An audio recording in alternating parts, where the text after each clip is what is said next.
నమస్తే మేడం. నమస్తే మేడం, చాలామంది పేరెంట్స్కి ఒక పిల్లల మీద కొన్ని కంప్లైంట్స్ ఉంటాయి. అంటే వేరే వాళ్ళ పిల్లలతో పోల్చుకొని టీచర్స్ దగ్గర కావచ్చు, లేకపోతే ట్యూషన్ టీచర్ దగ్గరికి వెళ్ళి మా పిల్లలకి ఐక్యూ తక్కువగా ఉంది, ఎందుకు తక్కువగా ఉంది, ఏంటి కొంచెం ఐక్యూ పెంచండి అంటారు.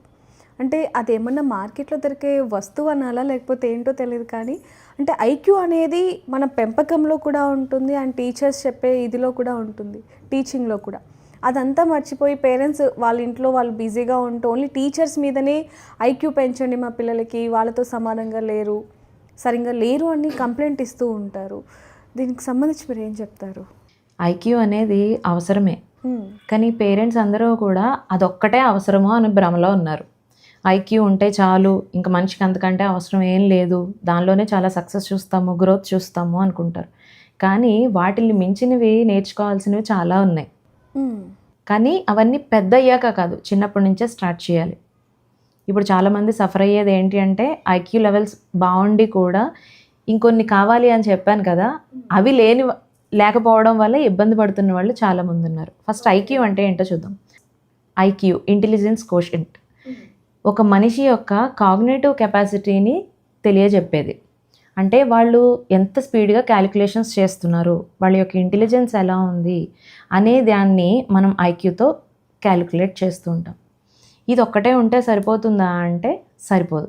వాళ్ళలో problem solving skills and logical thinking, reasoning ఇవన్నీ కూడా ఐక్యూలోకి వస్తాయి. కానీ ఇది ఒక్కటే ఉంటే సరిపోదు, దాన్ని మించినవి ఇంకొక 3 ఉన్నాయి. అవేంటి అంటే ఈక్యూ అంటాం, ఎమోషనల్ కోషెంట్. అంటే ఒక వ్యక్తి తన యొక్క ఎమోషన్స్ని ఎలా ఐడెంటిఫై చేస్తున్నాడు, ఎలా అండర్స్టాండ్ చేసుకుంటున్నాడు, ఎలా ఎగ్జిబిట్ చేస్తున్నాడు, ఎలా రెస్పాండ్ అవుతున్నాడు, ఇవన్నీ కూడా ఎమోషనల్ కోషెంట్లోకి వస్తాయి. ఇవన్నీ కూడా చాలా అవసరం ఒక పర్సన్కి. థర్డ్ వన్ వచ్చేసి ఎస్క్యూ, సోషల్ కోషెంట్. ఒక పర్సన్ తన సోషల్ లైఫ్ ఎలా ఉంది, అది పేరెంట్స్ అవ్వనివ్వండి, ఫ్రెండ్స్ అవ్వనివ్వండి, స్కూల్లో కానీ బయట వర్క్ ప్లేసెస్లో కానీ, ఈ ప్లేసెస్ అన్నిటిలోనూ తను ఎలా ఉంటున్నాడు, అవతల వాళ్ళ ఎమోషన్స్ని ఎలా అర్థం చేసుకుంటున్నాడు, అవతల వాళ్ళ పట్ల ఎంత ఎంపథెటిక్గా ఉంటున్నాడు అనేది సోషల్ కోషెంట్లోకి వస్తుంది. ఈ రెండిటిని చూసుకున్నట్లయితే వెన్ కంపారిటివ్ ఐక్యూ లెవెల్స్ హైగా ఉన్న పిల్లాడికి లాజికల్ థింకింగ్ బాగుంటుంది, క్రియేటివ్ లెవెల్స్ ఉంటాయి, అన్నీ ఉంటాయి. కానీ ఎప్పుడైతే ఈ ఎమోషనల్ కోషెంట్ అనేది, సోషల్ కోషెంట్ అనేది తక్కువ ఉంటుందో ఆ పిల్లాడికి సక్సెస్ వచ్చిన రేట్ చాలా తక్కువ ఉంటుంది. ఓకే. పేరెంట్స్ అందరూ కూడా ఐక్యూ ఒకటే బాగుంటే సరిపోతుంది అనుకుంటున్నారు, కానీ వాటన్నిటికంటే మించింది ఇది. ఎందుకు అంటే తన యొక్క ఎమోషన్స్ తన కంట్రోల్లో లేవు, కంప్లీట్గా ఎమోషనల్ అవేర్నెస్ అనేది లేదు, తనకి సెల్ఫ్ రెగ్యులేషన్ అనేది ప్రాపర్గా తెలియట్లేదు. అలాంటప్పుడు తన పీర్స్తో రిలేషన్షిప్ అనేది ప్రాపర్గా ఎలా ఉంటుంది? ఉండదు. ఐక్యూ లెవెల్స్ ఉండి మాత్రాన ఇక్కడ ఎటువంటి ప్రయోజనం లేదు. ఇక్కడ ఆ పిల్లాడికి సోషల్ లైఫ్ బాగాలేదు, ఎమోషనల్ లైఫ్ కూడా బాగాలేదు. So emotional life, social life బాగుంటేనే ఐక్యూ లెవెల్స్ ఉన్న వాళ్ళకి అది పాజిటివ్గా ఉంటుంది. ఐక్యూ లెవెల్స్ ఒక్కటే బాగుండడం వల్ల ఎటువంటి ఉపయోగం ఉండదు.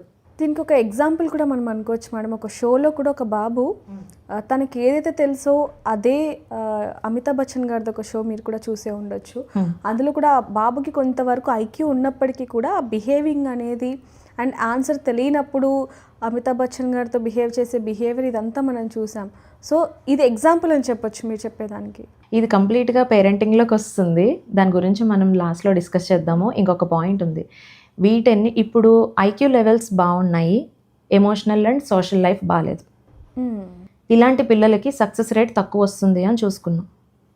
ఎమోషనల్ అండ్ సోషల్ కోషెంట్ బాగున్న వాళ్ళకి ఐక్యూ లెవెల్స్ తక్కువ ఉన్నా కూడా సక్సెస్ చూసిన వాళ్ళు చాలామంది ఉంటారు.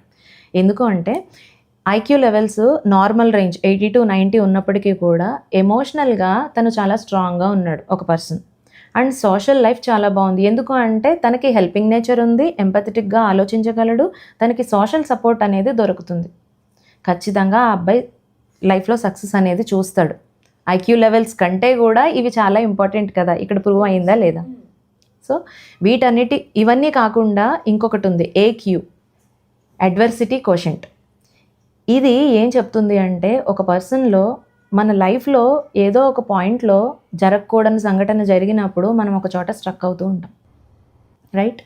అలాంటి సంఘటన జరిగినప్పుడు అక్కడే ఆగిపోకుండా దాన్ని ఎంత పర్ఫెక్ట్గా మనం దాన్ని ఓవర్కమ్ చేయడానికి ప్లాన్ చేసుకుంటాము, ఎలా హ్యాండిల్ చేసి దాని నుంచి బయటికి పడగలుగుతాము అనేది, ఎంత ఈజీగా మనం బౌన్స్ బ్యాక్ అవుతాము అనేది చెప్పేది అడ్వర్సిటీ కోషెంట్. ఇది ఖచ్చితంగా ప్రతి పర్సన్లోనూ ఉండాలి. ఇవి మనం చిన్నప్పుడు నేర్చుకోలేక మాత్రమే మనం ఇప్పుడు చాలామంది మనలో ఇబ్బంది పడుతున్నారు. సో వీటన్నిటికీ కూడా మంచి మంచి యాక్టివిటీస్ ఉంటాయి. దానిలో రోల్ ప్లే, ఒక స్టోరీ చెప్పి దాని గురించి దానిలో ఉన్న క్యారెక్టర్స్ని తీసుకొని కొంతమంది పిల్లలకి ఇచ్చి అలా యాక్ట్ చేయమని చెప్తాం. ఓకే, అక్కడ ఏం జరిగింది, ఎంపతి అనేది పెరుగుతుంది, ఎమోషన్స్ గురించి వాళ్ళు నేర్చుకుంటున్నారు అక్కడ, అండ్ సోషల్ ఇంటరాక్షన్స్ జరుగుతున్నాయి. So emotional quotient and social quotient పెరిగిందా లేదా అక్కడ. అండ్ ఐక్యూకి వచ్చేటప్పటికి అందరికీ తెలిసిందే, పజిల్స్ ఉంటాయి, ప్రాబ్లమ్ సాల్వింగ్ స్కిల్స్ పెంచడానికి గేమ్స్ ఉంటాయి. సో ఇవన్నీ కూడా చాలా అవసరం. ఐక్యూ ఒక్కటే లైఫ్లో సక్సెస్ తీసుకొస్తుంది అని పేరెంట్స్ ఎవ్వరూ అనుకోవద్దు. ఇవన్నీ కూడా చాలా అవసరం. ఇవన్నీ తెలియక పిల్లల్ని ఎంత ప్రెజర్ చేస్తున్నారో మనం కూడా చూస్తున్నాం మేడం. అంటే ఐక్యూ అనేది చాలా ఇంపార్టెంట్ అనేది, ఇంకా అదొక్కటే ఉంటే ఇవన్నీ వెనుకబడుతున్నారు అనేది పేరెంట్స్ అసలు తీసుకోలేకపోతున్నారని చెప్పొచ్చు. అండ్ ఇందాక నువ్వు అడిగిన టీవీ షోలో ఆ అబ్బాయి గురించి, యాక్చువల్లీ ఇది ఫస్ట్ ఆఫ్ ఆల్ ఆ అబ్బాయి చాలా హైపర్ యాక్టివ్ ఉన్నాడు. అవును, ADHDలో వన్ ఆఫ్ ద సిమ్టమ్ అది. యా, ఆ అబ్బాయికి ఉందో లేదో మనకు తెలీదు, కానీ ADHDలో వన్ ఆఫ్ ద సిమ్టమ్ ఏంటి అంటే అవతల వాళ్ళు చెప్పేది కంప్లీట్ అవ్వకుండా ముందే వాళ్ళే మాట్లాడాడు. వాళ్ళు చెప్పేది ముందే మనకు నచ్చినట్టు మనం ఊహించేసుకోవడం, అక్కడ జరిగింది అదే. కంప్లీట్గా తనకి ఆన్సర్ తెలుసు, కాన్ఫిడెంట్గానే ఉన్నాడు, బట్ అంత ఓవర్ కాన్ఫిడెన్స్ అనేది అవసరం లేదు అక్కడ. అంటే పైగా ఎదురుగా ఉన్నది ఒక పెద్ద సెలబ్రిటీ అనే కాన్షియస్నెస్ ఉంటే పేరెంట్స్ ముందే గైడ్ చేసి పంపిస్తారు.